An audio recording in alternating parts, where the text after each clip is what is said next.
Basta bagong andar ganyan siya. Mm. Ayan ang sinasabi nilang T-belt.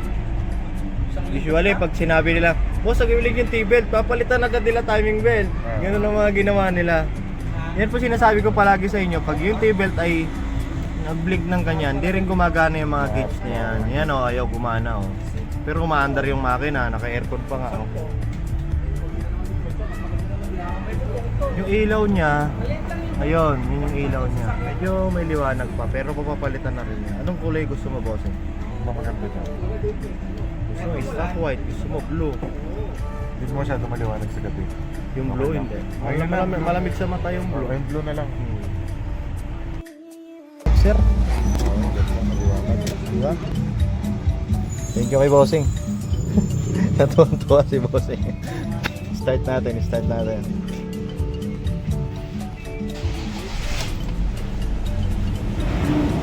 Yun! Ayos! Gumana na.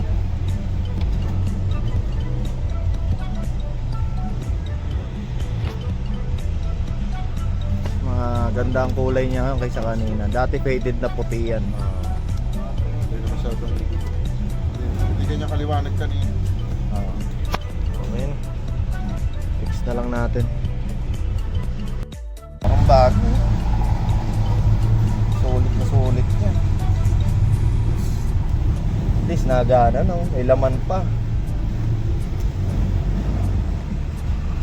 Shoutout sa mga taga may kawayan natin dyan. Mga Bulakenyo. Malaki natin yes. Mga Bulakenyo. Okay na.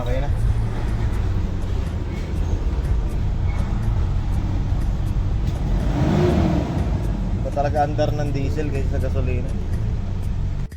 Sige po kay bossing. Yan. Nakita nyo naman po yung panel gauge niya. Ni-repair natin yan. Uwi ka po siya ng may kawayan.